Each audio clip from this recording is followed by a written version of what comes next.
পাশে মেলা দিয়েছে, নাগরদোলা পর্যন্ত এসেছে। আমার মনটা চাচ্ছে কমিটিকে একটু অনুরোধ করি, আপনারা একটু নাগরদোলা চড়ে আসেন। যদি টাকা না থাকে আমি দিচ্ছি, অনেক টাকা কাছে আসে।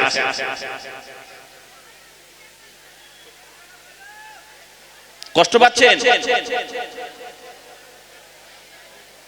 দাওয়াতের জন্য শুধু আমি জলসা করতে আসি না, যে আগামী বছর দাওয়াত পাবে একটু নরম করে বলে যাব। দাওয়াত দেওয়ার মালিক কে? আল্লাহ। এখনো পর্যন্ত পরিবেশ ঠান্ডা করতে পারলাম না। রাস্তায় এখানে বাইক যাচ্ছেই আর সিঁড়ি দিয়ে যাচ্ছে। আমার থেকে ওরা বলতে, হুজুর আপনার মাইকের জোর কি আমাদের বাইকের সিঁড়ির জোর দেখব? কমিটি কন্ট্রোল করতে পারছে না। দেখেন তো পরিবেশ, দেখেন তো সামনে এরকম পরিবেশ হলে কথাটা কি হয়। কোরআনের আলোচনা হচ্ছে, ওই দেখেন কি পরিবেশ। এই আমার দিকে তাকান, আমার দিকে তাকান। যে কজন বসছেন কোরআনের মহব্বতে বসছেন।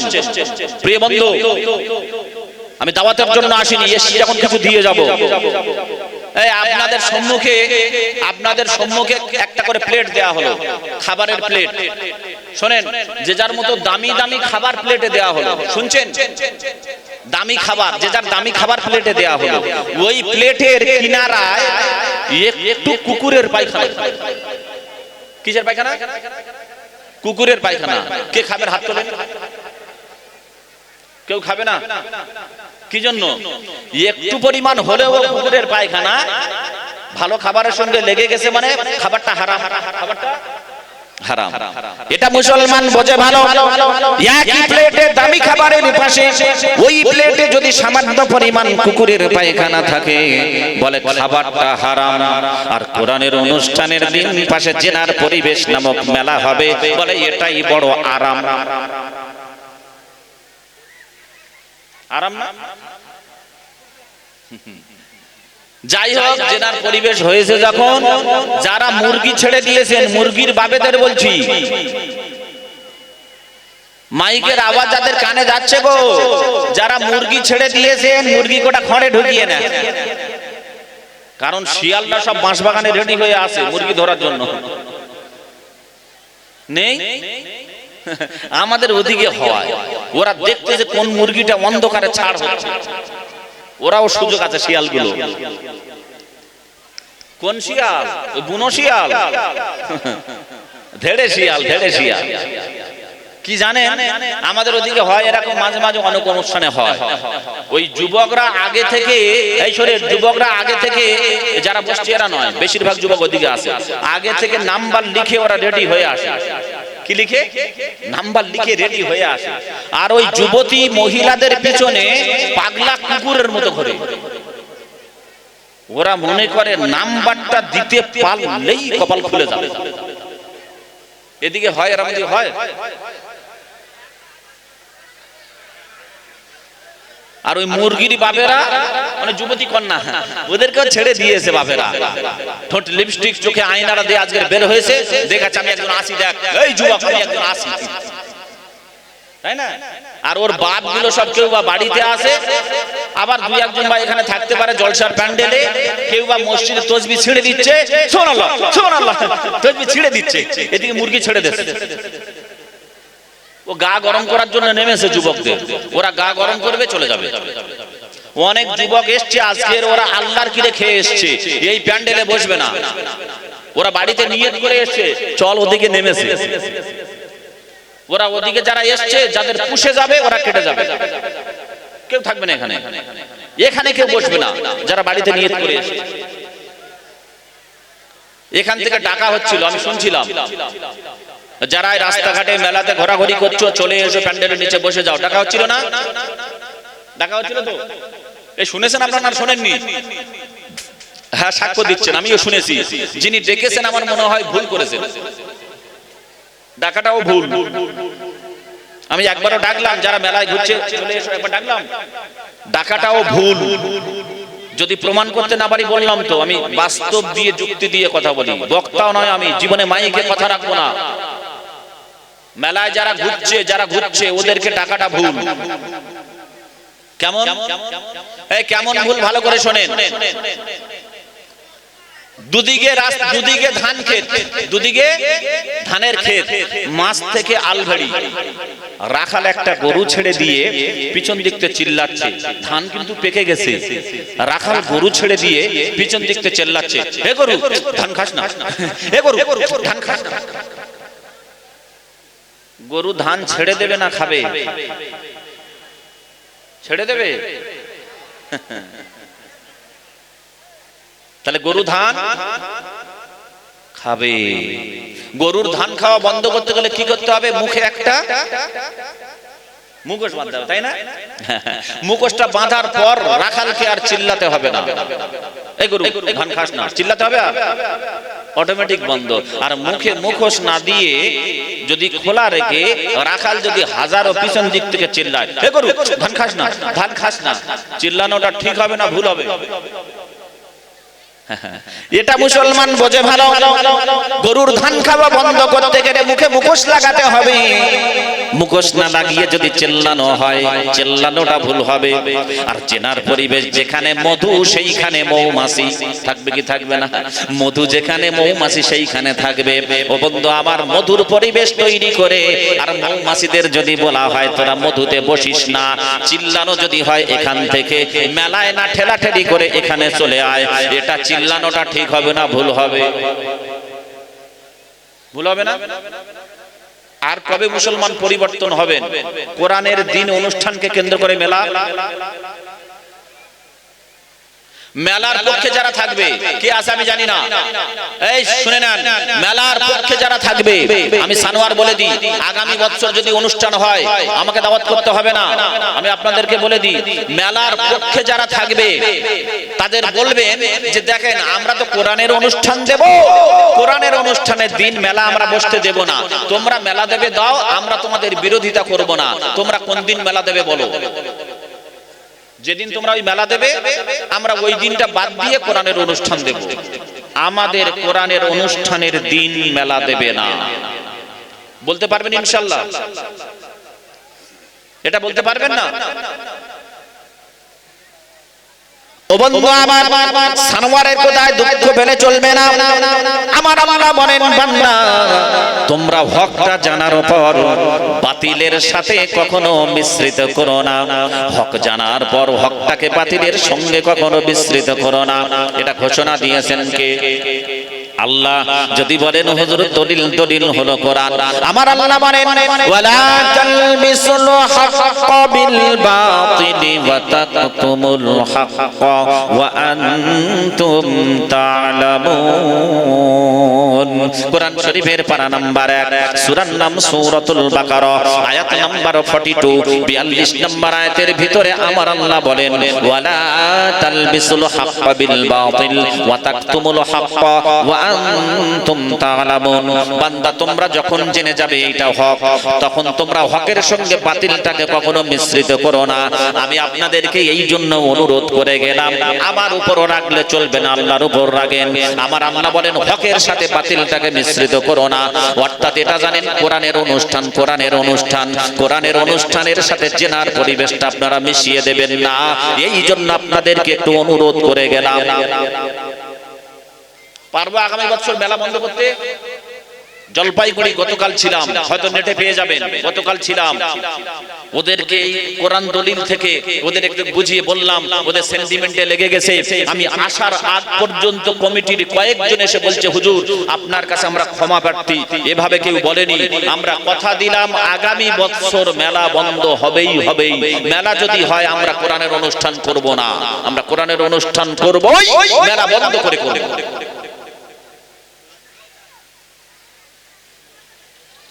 এরপর বন্ধু আমার, যদি কেউ ওই মেলার পক্ষে থাকে, অনেকে বলেন একটু আধটু না দিলে হয় নাকি, একটু আধটু না দিলে হয় নাকি, মানুষ জমবে না। আমি সানোয়ার দায়িত্ব নিয়ে বলে গেলাম, উনি হলেন বড় বড় হারামখোর। যারা বলবে একটু মেলা না দিলে হয় জমে, বড় হারামখোর।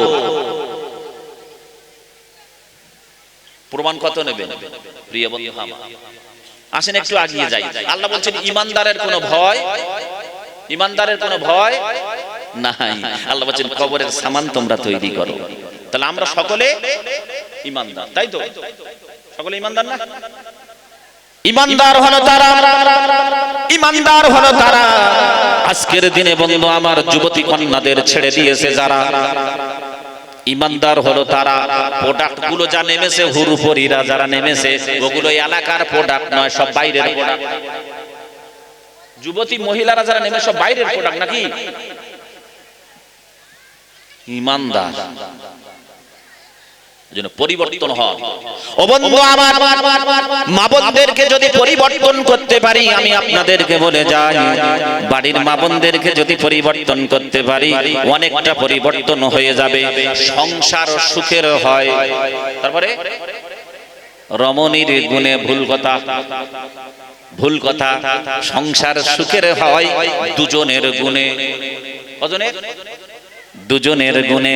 রমণী যদি আল্লাহওয়ালি হয় বন্ধু আমার, আর তার স্বামী যদি হয় বোতল বাবা, সুখের হবে তো? তাহলে প্রবাদগুলো সব শিখে এসেছেন ভুল। সংসার সুখের হয় দুজনের গুণে, দুজন কম্প্রোমাইজ করতে হবে, তাই না?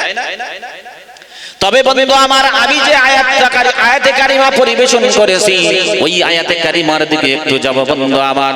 সর্বপ্রথম আপনাদেরকে বলি, ছাঁচ যেমন হবে প্রোডাক্ট তেমন হবে। ছাঁচ যেমন হবে প্রোডাক্ট তেমন হবে।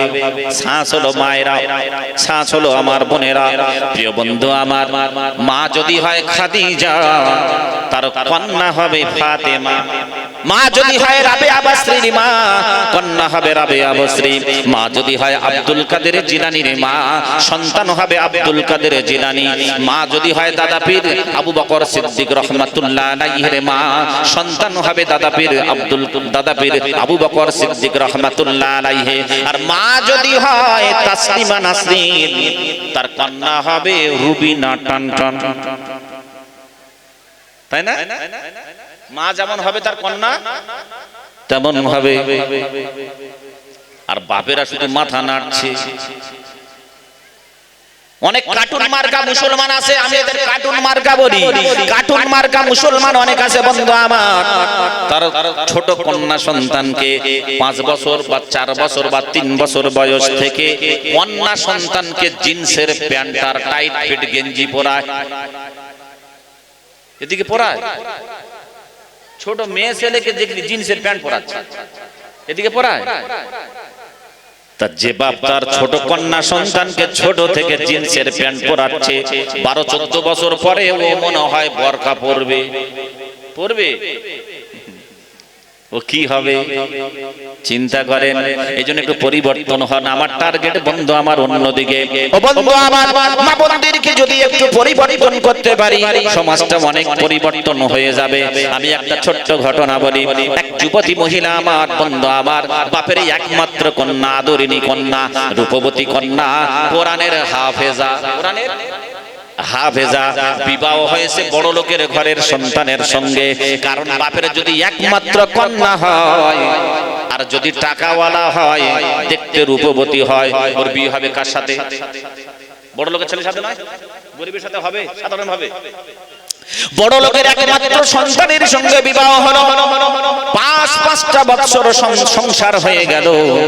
একদিনের জন্য স্ত্রীর সঙ্গে রাত্রি যাপন করে নাই। ও রাত কাটায় পতিতালয়ে। কোথায়? পতিতালয়ে। ক বছর? 5 বছর বিবাহ হলো, রাত কাটাচ্ছে পতিতালয়ে। একদিনের জন্য স্ত্রীর সঙ্গে সংসার করে নাই, রাত কাটায় নাই। আরে কোরআনের হাফেজা, আমি এটা বোঝাতে যাচ্ছি, কোরআনের হাফেজা। ও বন্ধু আমার, 5-5টা বছর সংসার হয়ে গেল। ওই যুবতী মহিলা আমার বোনটা আমার একদিনের জন্য আব্বা আম্মার কাছে জানাই নাই। কারণ জানে আমি একমাত্র কন্যা সন্তান। আমার আব্বাকে যদি বলি আমার সংসারে এইভাবে চলে, আমার আব্বা জান বড় কষ্ট পাবে। আমার মাকে যদি বলি মা বড় কষ্ট পাবে। না না না, আমার আল্লাহ পাক যার সঙ্গে স্বামী হিসাবে লিখে রেখেছেন তার সঙ্গে বিবাহ হয়েছে। আমি আর চাই না দ্বিতীয় স্বামী গ্রহণ করার জন্য। আমি আল্লাহর কাছে দোয়া চাই, আল্লাহ কতদিন পর আমার ভাগ্যে কি লিখে রেখেছে আমি জানি না। আমার যদি মরণ হয়, এই স্বামীর সঙ্গে যেন আমার আল্লাহ মরণ করে। একবার জোরে বলা যাবে কি সুবহানাল্লাহ? কবছর 5 বছর একটা রাতের জন্য স্বামীর পাশ পাইনি, বিছানায় কাটায়নি। ও বাড়িতে আসে, রাত্রে খাবার খেয়ে পতিতালয়ে চলে যায়। পতিতালয়ে একটা মহিলার সঙ্গে প্রেম হয়ে গেছে, ওই একই মহিলার সঙ্গে রাত কাটায় 5 বছর। একটু সামনের দিকে আসেন, একটু সামনের দিকে আসেন, পিছনে ভিড় হয়ে যাচ্ছে, একটু সামনের দিকে আসেন। হ্যাঁ, একটু সামনের দিকে আসেন, একটু সামনের দিকে আসেন। ও বন্ধু আমার দিকে খেয়াল, আমি ওই দিকে যাব। ওই যুবতী মহিলা আমার 5-5টা বছর পার করার পর যখন সিদ্ধান্ত নিল না না আমি এই স্বামীর সঙ্গে আমার মরণটা যেন হয়, কিন্তু এক সময় দেখা গেল 5 বছর পার হওয়ার পর যুবতী মহিলা বলে, আমি যে স্বামীর সঙ্গে 5 বছর সংসার করছি, আর রাত্রিবেলা আমার স্বামী তার গন্তব্যস্থলে চলে যায়, রাস্তায় কোনো বিপদ আপদ হতে পারে, আমি তার স্ত্রী হিসাবে রাত্রিবেলা আলো ধরে ওর জায়গায় আমি পৌঁছে দিয়ে আসব, এই নিয়ত করেছে। যুবক বাড়িতে এলো সন্ধ্যার পর, স্ত্রী বলে, আমার একটা আবেদন আপনি মানতে পারবেন নাকি? বলে, কি আবেদন একবার বলো। আমার আবেদনটা হলো, আমি 5-5টা বছর কেমন ভাবে আপনার সঙ্গে সংসার করছি আপনি জানেন। একটা আবেদন হলো, আমি তোমাকে স্বামী হিসাবে যখন মেনে নিয়েছি, রাত্রিবেলা আপনি যেখানে যান রাস্তায় কোনো বিপদ হতে পারে, আমি স্ত্রী হিসাবে মেনে নিতে পারি না, আমি তোমার রাত্রিবেলা আলো ধরে ধরে ওই জায়গায় পৌঁছে দিয়ে আসব। যুবক সহজে মানে নাকি? যুবক বলে, না না, তুই গেলে কোনো ঝামেলা হতে পারে। বলে, আমি আল্লাহকে সাক্ষ্য রেখে বললাম, আমি কোরআনের হাফেজা, আমার স্বামীর কোনো বিপদ হবে এটা আমি চাই না। আমি কথা দিলাম, আপনার গন্তব্যস্থলে একটা কথা আমার মুখ থেকে বের হবে না। যখন অনুরোধ করেছে, স্বামী বলে, আচ্ছা ঠিক আছে, ওখানে গিয়ে কথা বললে বিপদ। বলে, কথা হবে না। রাত্রিবেলা খাবার দাবার শেষ হলো, স্ত্রী একটা হ্যারিকেন নিয়েছে, হ্যারিকেন নিয়ে সামনে সামনে হাঁটে স্বামীকে ওই গন্তব্যস্থলে পৌঁছে দেওয়ার জন্য। যে জায়গায় গিয়ে পৌঁছাচ্ছেন বন্ধু আমার, দেখছেন একটা কুঠরি, একটা ঘর। এইবার স্বামী বলে, প্রিয়তম স্ত্রী, যাও তুমি এইবার বিদায় নাও, এই বাড়িটা হলো আমার গন্তব্যস্থল, আর তুমি এখানে অপেক্ষা করতে পারবে না, চলে যাও। প্রাণতমা স্ত্রী তাড়াতাড়ি করে হ্যারিকেনটা নিয়ে নিজের গন্তব্যস্থলে, নিজের বাড়ির দিকে রওনা দিয়েছেন। ও বন্ধু আমার, আল্লাহর কি ইশারা! এই যুবক যখন ঘরের ভিতরে প্রবেশ করতে যায়, দরজা খুলে দিয়েছেন পতিতালয়ের মহিলা।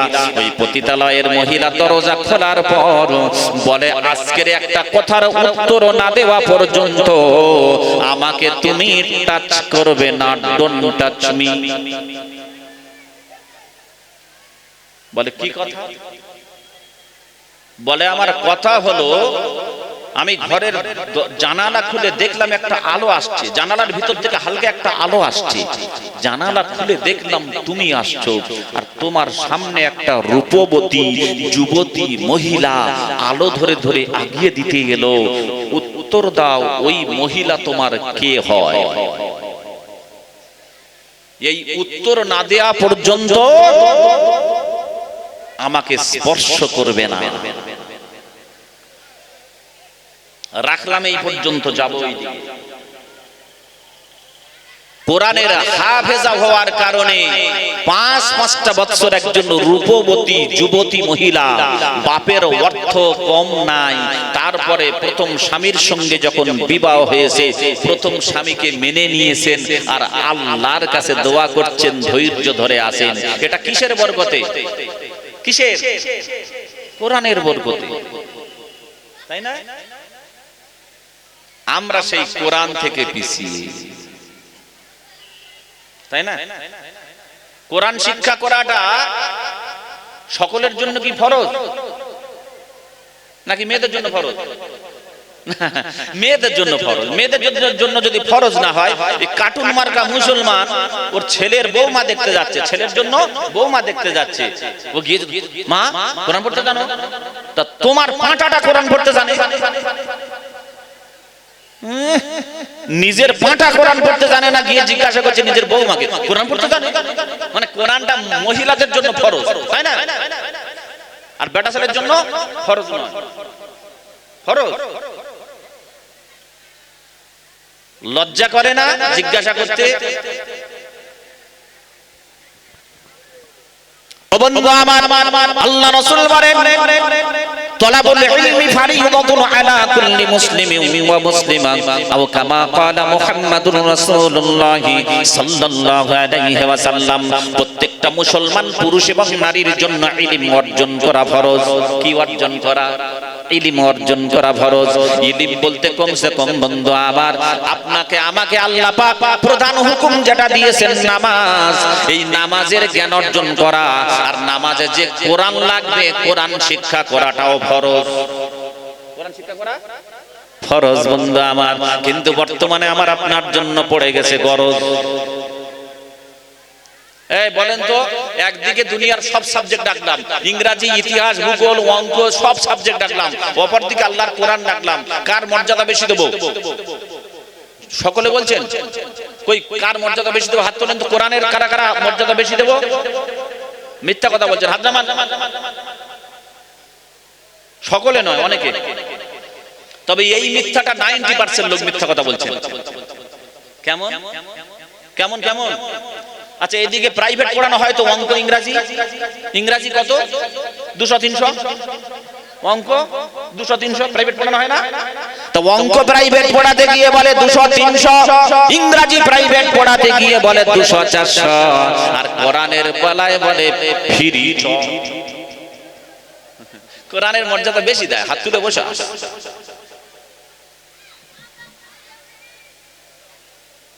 কথা কিছু বুঝতে পারছেন? কোরআনী বিদ্যাটা ফকিরি বিদ্যা ধরে নিয়েছি আমরা। বন্ধু আমার, দুঃখ নিয়ে অনেক কথা বলছি, অনেক কথা বলার ছিল, টার্গেট অন্যদিকে যাব, আমার দিকে একটু খেয়াল দেন, কিছু নিয়ে যাবেন বন্ধু আমার। আল্লাহ পাক আমাকে ও সামান্য শিক্ষা দিয়েছেন। আমি হলাম কলেজ ইউনিভার্সিটির ছাত্র, ক্যালকাটা ইউনিভার্সিটি থ্রু দিয়ে এই দক্ষিণ বারাসাত কলেজ ফিলোসফি অনার্স, তারপরে এমএ এনভায়রনমেন্ট করেছি। এমএ 22 বছর বয়সে আল্লাহ পাক মাদ্রাসায় নিয়ে গেছে, আমি যেতে পারিনি। কত বছর বয়স? 22 বছর।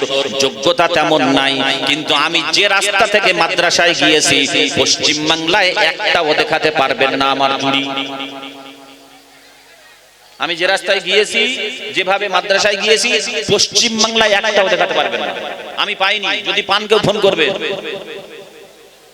যা আগে ওই কলেজ ইউনিভার্সিটি শেষ করে হাই মাদ্রাসা নয়, সিনিয়র মাদ্রাসা নয়, জেনারেল কলেজ ইউনিভার্সিটি শেষ করে তারপর 22 বছর বয়সে মাদ্রাসায় গেছি। অনেক এমএ পাস আছে, আলেম আছেন, তারা ওদিকে পড়ে তারপরে 9 এ অ্যাডমিশন হয়ে আরবিক নিয়ে অন্য সাবজেক্ট নিয়ে এমএ, সিনিয়র থেকে, আলিয়া থেকে, আলিগড় থেকে, 1 থেকে একদম এমএ পর্যন্ত কলেজ ইউনিভার্সিটি 22 বছর বয়স তারপর মাদ্রাসায় গেছি। একটা পশ্চিম বাংলা দেখাতে পারবে না। দুঃখ নিয়ে কথা বলছি, আল্লাহ পাক এই পথে এনেছেন, কিছু নেন। আমার একটা বন্ধু ইঞ্জিনিয়ার, 3 লাখ টাকা মাইনে পায়। কত? 3 লাখ টাকা মাইনে পায়। এখন আমার একদিন বলছে, অনেকদিন পর দেখা হয়েছে, সানোয়ার আমি ইংলিশে কোরআন শরীফ পড়ি। কিসে? ইংলিশে কোরআন শরীফ পড়ি। আমি আলহামদুলিল্লাহ। আলহামদুলিল্লাহ কেন রে, কি হয়েছে? বলছে আমি ইংলিশে কোরআন পড়ে দেখলাম কোরআনের ভিতরে অনেক ভুল আছে। জোরে বলেন সুবহানাল্লাহ। সর্বনাশ। আপনারা দাঁড়িয়ে আছেন কেন? রাস্তায় দাঁড়িয়ে আছেন কেন? ভিতরে বসে, ভিতরে। তাই এমন অনেক কোরআন থেকে প্রশ্ন করেছে, সাধারণ শিক্ষিত মানুষ শুনলে বলবে তাই তো, যুক্তি আছে কোথায়? বলবো দুটো একটা বলবো। মোবাইল আমার আছে, আমি বললাম তোর যত ভুল মনে হয় পাঠা, আল্লাহ যদি চায় আমি তোকে উত্তর দেব। আর ও তো কোরআন ভুল হচ্ছে মানে আল্লাহকে মানে না, তাই না? ওকে বিজ্ঞান থেকে উত্তর দিতে হবে। আমি তো বিজ্ঞান একটু টপকে গিয়েছি নাকি, বিজ্ঞান থেকে উত্তর দিয়েছি, মুখটা বন্ধ হয়ে গেছে। আর একবার আল্লাহর শুকরিয়া স্বরূপ বলেন আলহামদুলিল্লাহ। একটা প্রশ্ন বলবো, অনেকগুলো দিয়েছে, একটাই বলি।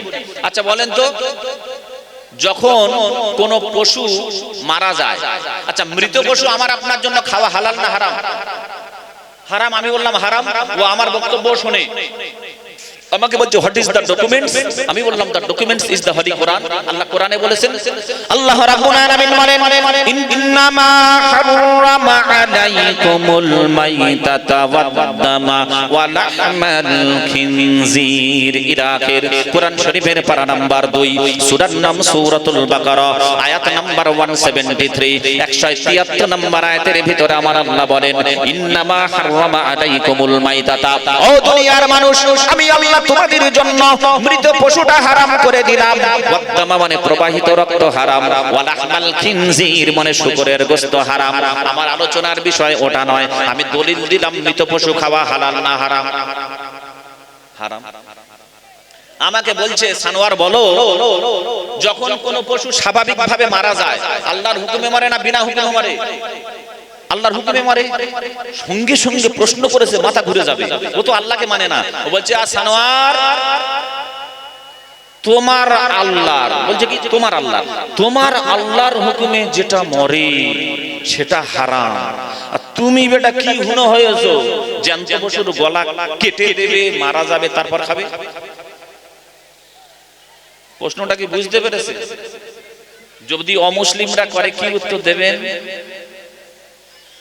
সত্যি তো তাই, আমাদের স্রষ্টা, আমাদের প্রতিপালক, আমাদের রব আল্লাহর হুকুমে যেটা মরছে সেটা হারাম, আর আমরা গলা কেটে তারপর মারা যাবে, তারপর আমাদের জন্য হালাল। যুক্তিসঙ্গত প্রশ্নটা হ্যাঁ কি না? কি উত্তর দেবেন? উত্তর শুনবেন, লাস্টে হবে ইনশাআল্লাহ। এই জন্য অনুরোধ করে গেলাম বন্ধু আমার, আর একটা কথা বলে যাই, কথার ভাগে পড়ে গেছে বন্ধু আমার। আগামী 5 থেকে 10টা বছরের ভিতর, আগামী বছরের ভিতর ভবিষ্যৎবাণী করার ক্ষমতা আমার নাই। আমি চোখটা বন্ধ করলে একটু অনুভব করছি, দেখতে পাচ্ছি আগামী 5 থেকে 10 বছরের ভিতর বন্ধু আমার অধিকাংশ সন্তানের হাতে মা বাপ মার খাবে। এখন খাচ্ছে, এখন খাচ্ছে দুটো একটা, দেখেন মিলে যাচ্ছে। আমি কি বলবো বলে? এই জন্য অনুরোধ করলাম, কমসে কম পিতা হিসাবে দায়িত্ব, কোরআনের শিক্ষাটা কোরআনও ফরজ। কোরআনের শিক্ষা যদি মা বাপ সহি শুদ্ধভাবে কোরআনের শিক্ষাটা সন্তানদেরকে দিতে পারে, আর কিছু না হলেও যে সন্তানের ভিতরে কোরআন থাকবে বন্ধু আমার, ও সন্তান আর কিছু না হলেও মা বাপের গায়ে হাত তুলতে পারে না। আর কিছু না হলেও যে সন্তানের ভিতরে সহি শুদ্ধভাবে কোরআনটা থাকবে, আর কিছু না হলেও আল্লাহর দুশমন হতে পারে না, কোরআনের দুশমন হতে পারে না। আমি আপনার সন্তানকে আলেম হতে বলবো না, মুহাদ্দিস হতে বলবো না, মুফাসসির হতে বলবো না, কারণ ওগুলো হওয়া ফরজ নয়। আপনি যদি করেন আলহামদুলিল্লাহ, আলহামদুলিল্লাহ, আলহামদুলিল্লাহ। সন্তানকে যদি আলেম করেন সোনায় সোহাগা। তবে কিছু যদি নাও পারেন, সন্তানকে যদি এমবিবিএস কোরআন মাস্টার, কোরআন ডাক্তার, কোরআন উকিল কোরআন, আমি বলবো কমসে কম কোরআনওয়ালা মাস্টার বানান, কোরআনওয়ালা ডাক্তার বানান, কোরআনওয়ালা ইঞ্জিনিয়ার বানান। আর কিছু না হলেও কোরআনওয়ালা যদি মাস্টার, ডাক্তার, ইঞ্জিনিয়ার, প্রফেসর হয়, ও সন্তান ইসলামের দুশমন, কোরআনের দুশমন হতে পারে না। ঠিক বললাম না ভুল বললাম? যা কিছু করেন সন্তানকে অন্তত কোরআনের শিক্ষা অন্তত সহি শুদ্ধভাবে দেব। কারা কারা সন্তানদেরকে কোরআন শেখাবো? আল্লাহকে সাক্ষ্য রেখে হাত তোলেন তো। কোরআন শেখাতে হবে, ফরজ। শেখাবে ইনশাআল্লাহ? হাত নামান। দেখছিলাম এই অনেক দূরে আসছি, এখানে একটা ছোট্ট অন্তত মাদ্রাসা হওয়া দরকার। মুক্তব হোক, তারপরে মাদ্রাসা হোক, যেখান থেকে সহি শুদ্ধভাবে ছেলেটা কোরআন শিখবে। মাদ্রাসা কি আছে এখানে? ছোট বড় মাদ্রাসা? এই মাদ্রাসার শত্রু কি আপনারা? মাদ্রাসাটা চালু করা যায় না? কিছু না হলে অন্তত সন্তানটা সহি শুদ্ধভাবে কোরআনটা শিখুক, এটা ফরজ। সহযোগিতা করবে ইনশাআল্লাহ, ইনশাআল্লাহ। আর মক্তব যদি চলে, মক্তব থেকেও শিখিয়ে নেন। ওই অঙ্ক ইংরেজি টাকা খরচ করে যেমন শিখিয়ে নিচ্ছেন, ওই রকম ভাবে কোরআন শেখানোর জন্য পয়সা খরচ করেন। এই কোরআনের পিছনে যদি কিছু পয়সা খরচ করেন, এটা হতে পারে আমার আপনার জন্য নাজাতের ওসিলা। জোরে বলেন সুবহানাল্লাহ। ও প্রিয় বন্ধু আমার, কোরআন নিয়ে আরো কিছু কথা বলার ছিল, এই পর্যন্ত অনুরোধ করে গেলাম। আর একটা বয়স্কদের অনুরোধ করব, যারা বয়স্ক বাবাজি হয়েছেন বন্ধু আমার, আপনি আর মাদ্রাসায় হয়তো যেতে পারবেন না, আপনি আর সহি শুদ্ধ ভাবে সেভাবে আপনি আলিফ বা তা থেকে পড়তে পারবেন না, আপনি বাংলায় আপনি সূরা মুখস্থ করে নামাজ পড়ছেন, এরকম বেশি না বেশি? আমি ওই জন্য আপনাদেরকে একটা টিপস দিয়ে যাই, যারা বাংলায় সূরা মুখস্থ করে নামাজ পড়ছেন, প্রিয় বন্ধু আমার, অনুরোধ করে গেলাম, পা যদি বাড়ান পায়ে ধরে বলি, কমসে কম 4টে সূরা আপনি ইমাম সাহেব কিংবা মাদ্রাসার শিক্ষক তাদেরকে বারংবার শুনিয়ে শুনিয়ে মরণের আগে পর্যন্ত হলেও সহি শুদ্ধ করে নেন।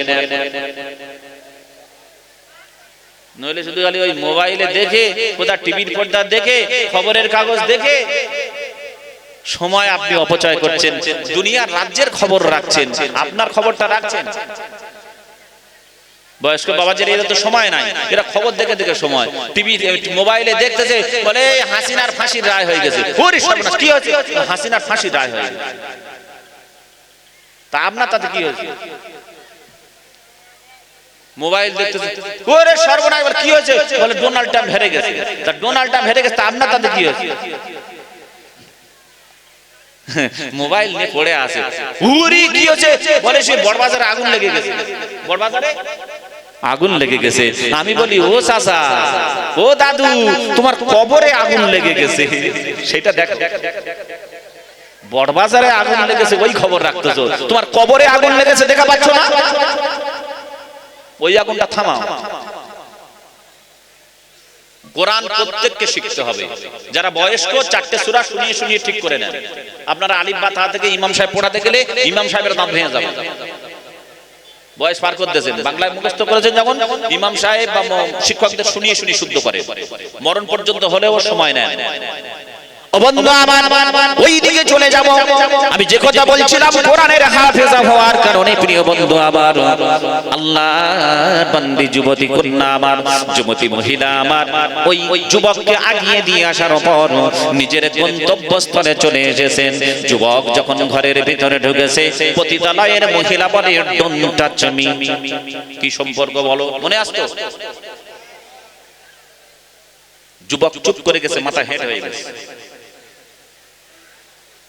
উত্তর দাও। বাধ্য হয়ে যুবক দেখছে পতিতালয়ে এসছি, এর এখানে সবকিছু, এখানে অনেক পুরুষও আছে যারা এই মহিলার পরে থাকে, যদি আমি কিছু বেয়াড়া করি রাত্রে, আমাকে মারতে মারতে বের করে দিতে পারে। যুবক বাধ্য হয়ে বলছে, মাথাটা হেঁট করে বলে, দেখো, ওটা হচ্ছে আমার 5 বৎসরের বিবাহিতা স্ত্রী। যেই বলেছে, পতিতালয়ের মহিলার চোখটা একটু লাল হয়ে গেছে রাগে। আমি ভেবেছিলাম যে তুমি বিবাহ করো নাই, বিবাহ যদি করতে 5-5টা বৎসর আমার কাছে রাত কাটাতে, ভাবাটা স্বাভাবিক। যিনি বিবাহিত অন্তত কিছুদিন তো স্ত্রীর কাছে রাত কাটাবে, তাই না? বলছে, আমি ভেবেছিলাম তুমি অবিবাহিত, তুমি বিবাহিত হয়ে একটা মেয়ের জীবন নষ্ট করছো 5-5টা বৎসর। আল্লাহ ওই মহিলাকে কেমন ভাবে সৃষ্টি করেছেন, 5-5টা বৎসর তোমার সঙ্গে সংসার করছে, আর হ্যারিকেন নিয়ে আজকের আগিয়ে দিতে এসেছে, অথচ রূপবতী মহিলা। মহিলা রেগে যাওয়ার পর বলছে, আজকের এখান থেকে গেট আউট, বেরিয়ে যাও, এখান থেকে বেরিয়ে যাও। যুবক বলছে, আজকের একটা রাতের জন্য সুযোগ দাও, আমি তোমাকে স্পর্শ করব না, এইখানে রাতটা কাটানোর একটু সুযোগ দাও, সকাল হলে আমি চলে যাব, আমি কথা দিলাম তোমাকে স্পর্শ করব না। ওই পতিতালয়ের মহিলা বলে, এখানে তোমার জন্য আর কোনো সুযোগ নাই, নো চান্স। যদি বেরিয়ে না যাও, বুকে করে লাথি মেরে বের করে দেব, লাথি মেরে বের করে দেব। যুবক অসহায় হয়ে পড়ে গেছে। কি করবে? কি করবে? বাধ্য হয়ে যুবক চিন্তা ভাবনা করলো, বাড়ির দিকে আমাকে যেতে হবে। বন্ধু আমার, কিন্তু যুবকের মাথায় একটা কথা মনে পড়ে গেল। ওই যুবক তার স্ত্রীকে বলেছিল, প্রিয়তমা স্ত্রী তুমি শুনে নাও, আমি স্বামী হিসাবে এটাই আমার আদেশ, এটাই হলো আমার আদেশ, শুনে নাও। আমি যে বাড়িতে থাকি না রাত্রিতে, আমি বাইরে রাত কাটাই, আমার বাড়িতে যদি কোনো সময় কেউ এসে দরজায় আঘাত করে, আমার আদেশ হলো দরজা তুমি খুলবে না। বলে আপনার আব্বা আম্মা জান যদি হয়, বলে আমার মা বাপ যদিও হয়, তারপরেও তুমি দরজা খুলবে না, আমার স্বামী হিসাবে আদেশ। ও প্রিয়তমা স্ত্রী, শেষ কথা বলে গেলাম, শুনে নাও। যদি আমিও কোনো সময় রাত্রি বেলা এসে দরজায় আঘাত করি, আমার কণ্ঠের আওয়াজ যদিও পাও, তবুও তুমি দরজা খুলবে না, এটা হলো আমার আদেশ। কারণ যুবক জানে আমি তো সকাল না হওয়া পর্যন্ত বাড়িতে ফিরবো না। এই জন্য যুবকের মনে একটা সন্দেহ, আমি 5-5টা বছর স্ত্রীর কাছে রাত কাটাই নাই, হয়তো কেউ বাসা বাঁধতে পারে, তাই না? সন্দেহ হয় না? বাসা বাঁধতে পারে। এই জন্য বলে আমিও যদি আসি, আমার জন্য তুমি দরজা খুলবে না, এটা স্বামী হিসাবে আমার আদেশ। মহিলা বলে, আল্লাহ যদি চায়, যে স্বামীর সঙ্গে 5 বছর বিছানায় না পাওয়ার পরেও ঘর সংসার করে এলাম, একটা দিনের জন্য মা বাবার কাছে বললাম না, স্বামী আমি কথা দিলাম আপনার আদেশটা আমার শিরোধার্য। সুবহানাল্লাহ বলবেন না? রাসূলের আদর্শ এটা। মা বোনদের জন্য বলি, শুনেন, রাসূলের আদর্শ, স্বামী যদি শরীয়তের বিরুদ্ধে কোনো অর্ডার না করে, স্বামীর আদেশটা মানা জরুরি, জানেন তো? হ্যাঁ, স্বামীর খিদমতটাও জরুরি, কিন্তু শরীয়তের বিরুদ্ধে যদি কোনো আদেশ করে, মানা যাবে না। প্রিয় বন্ধু আমার, রাসূলের আদর্শ যদি ভিতরে থাকে বন্ধু আমার, মানুষ অটোমেটিক ভাবে পরিবর্তন হবে। আমি আপনি বসেছি কবরটা শান্তির জায়গা বানানোর জন্য, রাসূলের আদর্শ আমরা মেনে নেব ইনশাআল্লাহ। ইনশাআল্লাহ। ওই যুবক এবার বাড়ির দিকে ফিরছে, কি হয় এবার শুনে। ও বন্ধু আমার, ওই যুবক বাড়ির দিকে ফিরছেন, বাড়ির দিকে যখন রওনা দিলেন, অন্ধকার রাত্রিতে রাস্তা তাড়াতাড়ি চলে এলেন, এসে ঘরের দরজার সামনে বসে পড়লেন যুবক। এক পর্যায়ে যুবক দেখলো, যদিও এটা আমার স্ত্রী, আমারও ঘর, আমি যদিও অর্ডার দিয়ে থাকি দরজা খুলবে না, তারপরে একবার ট্রাই করে দেখি, চেষ্টা করে দেখি। যুবক দরজায় আঘাত দিয়ে বলে, প্রিয়তমা স্ত্রী, আমি তোমার স্বামী চলে এসেছি, একটা বারের জন্য তুমি দরজা খুলে একবার দেখে নাও। ঘরের ভিতর থেকে কোনো আওয়াজ আসে না, দরজা বন্ধ, আমার খোলা হয় না। সকাল হয়ে গেল, ওই যুবতী মহিলা আমার ফজরের নামাজটা পড়ার পর দরজা খুলে দেখেন, ওই দরজার সামনে একেবারে সোজা হয়ে ঘুমিয়ে পড়ে আছে কে? স্বামী। মা বোনদের আওয়াজটা পড়ে গো, একেবারে সোজা হয়ে ঘুমিয়ে পড়ে আছে যুবতী মহিলা আমার। তাড়াতাড়ি দরজাটা খোলার পর যখন দেখতে পেলেন নিজের স্বামী ওই মাটিতে পড়ে রয়েছে দরজার সামনে, তাড়াতাড়ি এসে পায়ে হাত দিয়ে জাগানো শুরু করেছেন, আর চোখ দিয়ে টপ টপ করে পানি ফেলে। আমি সত্যিকারের স্বামীর আওয়াজ পেয়েছিলাম। স্বামী তাড়াতাড়ি করে ওই ঘুম থেকে ধড়ফড় করে উঠে পড়ার পর থরথর করে কাঁপতে লেগেছে। স্ত্রী কান্না শুরু করেছে, ও প্রিয়তম স্বামী, ভুল করেছি আমি, ক্ষমা করে দাও তুমি, কারণ তোমার কণ্ঠের আওয়াজ পাওয়ার পরেও তোমার আদেশটা মানার জন্য আমি দরজা খুলি নাই। আমি জানি না তুমি সত্যি এসেছো। প্রিয়তম স্বামী, আমাকে অন্যায় যদি হয়ে থাকে ক্ষমা করো। এইবার স্বামী চোখের পানি ছেড়ে কান্না করে, ও প্রিয়তম স্ত্রী, না না না, তোমার কোনো ভুল নাই। ভুল যদি করতে হয় আমি করেছি, আজকে আমার চোখ খুলে গেল। তবে আমি কথা বলছি, আমার কথা বলার ভিতরে শরীর যেন কাঁপছে। ওই যুবতী মহিলা দেখে, হ্যাঁ, স্বামী থরথর থরথর করে কাঁপে, তার শরীর যেন আর থামে না। বলে, কথা বলছেন আপনি কাঁপাকাঁপি করছেন কেন, একটু থামেন। বলে, অটোমেটিক ভাবে শরীরের ভিতরে একটা কম্পন শুরু হলো। বলে, কেন কাঁপছেন একবার বলে। স্বামী চোখের পানি ছেড়ে দিয়ে বলে, ও প্রিয়তমা স্ত্রী, আমি যখন দরজার সামনে দরজা হেলান দিয়ে বসেছিলাম, এক পর্যায়ে আমি ঘুমিয়ে গেলাম। ঘুমের ভিতরে আমি স্বপ্নে 4টি জিনিস দেখলাম। কটা জিনিস? চারটি জিনিস দেখলাম, ওই চার জিনিসের ভিতরে এমন জিনিস দেখলাম যেন আমার কলিজায় আঘাত লেগে গেল। এখনো পর্যন্ত আমার শরীর আমি কন্ট্রোলে আনতে পারি নাই, এখনো পর্যন্ত কথা বলে আর থরথর করে কাঁপে। ওই স্বামী বলে আমি আমার শরীরকে থামাতে পারি নাই, এটা ভিতর থেকে একটা কম্পন সৃষ্টি হচ্ছে। এমন জিনিস দেখলাম তুমি শুনলে অবাক হয়ে যাবে। স্ত্রী বলে কি জিনিস দেখলেন একবার বলেন। স্বামী বলে যে জিনিসটা দেখলাম স্বপ্নের ভিতরে। ও প্রিয়তমা স্ত্রী, তুমি কি ওই চারটে জিনিসের ব্যাখ্যা দিতে পারবে? বলে আল্লাহ যদি চায়, আল্লাহ কোরআনের সামান্য জ্ঞান দিয়েছেন, চার জিনিসের ব্যাখ্যা আমি তোমার স্ত্রী কথা দিলাম ভালোভাবে দিতে পারবো। একবার জোরে বলা যাবে কি সুবহানাল্লাহ? চারটে জিনিস দেখেছেন, কি জিনিস আর স্ত্রী তার কি ব্যাখ্যা দেয় সেটাও শোনা লাগবে তো। কোরআনের হাফেজা, কোরআনের সঙ্গে থাকলে আল্লাহ পাক তাকে উদ্ধার করেন। করেন কি করেন না? উদ্ধার করেন। কেমন ভাবে উদ্ধার করছেন দেখেন। কি জিনিস দেখলেন? ও বন্ধু আমার, কোরআনের সঙ্গে যারা থেকেছেন তাদের জীবনটা সোনার জীবনে পরিণত হয়ে গেছে। কোরআন যারা মেনে নিয়েছে তাদের জীবনটা পরিবর্তন হয়ে গেছে। আল্লাহ রাসূলের জামানায় বন্ধু আমার মহিলার কথা বলছিলাম। ও বন্ধু আমার, আল্লাহ রাসূল ডাক দিলেন সাহাবীরা আমাদের পিছনে শত্রু অপেক্ষা করছে, সাহাবীরা তাড়াতাড়ি তোমরা বাড়িতে চলে যাও, যার বাড়িতে যা আছে তোমরা তাড়াতাড়ি নিয়ে একবার চলে এসো আমার দরবারে, আমাদের এখনই রওনা দিতে হবে। আল্লাহ রাসূল ডাক দিলেন, সকল সাহাবী নিজের বাড়িতে চলে গেলেন। আল্লাহ রাসূলের বাড়িতে মহিলারাও থাকতেন না হাদিস শোনার জন্য। মসজিদুন নববীতে মহিলারাও নামাজের কাতারে দাঁড়াতেন পিছনে। রাসূল ইমাম, পুরুষ থাকতো, তারপর পিছনে থাকতেন মহিলা। মসজিদুন নববীতে নামাজ হতো, এখনো নামাজ হয়, এখনো নামাজ হয়, তবে একটু আলাদা করা হয়েছে। মদিনায় দেখে এলাম, আল্লাহ নিয়ে গেছেন, আলাদা হয়েছে। আল্লাহ রাসূলের জামানায় মহিলারাও রাসূলের মসজিদের নববীতে থাকতেন, হাদিস শুনতেন, নামাজ আদায় করতেন। রাসূল যখন বললেন যাও বাড়িতে চলে যাও, সকলে চলে গেলেন। তার মধ্যে একটা মহিলা বাড়িতে গিয়ে কান্না শুরু করেছেন। বাড়িতে গিয়ে কান্না শুরু করে, কাঁদেন কেন? মহিলা চোখের পানি ছেড়ে দিয়ে কাঁদছেন আর মনে মনে করছেন রাসূল আমার বলেছেন কিছু নিয়ে তোমরা আমার দরবারে এসো। ওই মহিলা ছিলেন বিধবা মহিলা,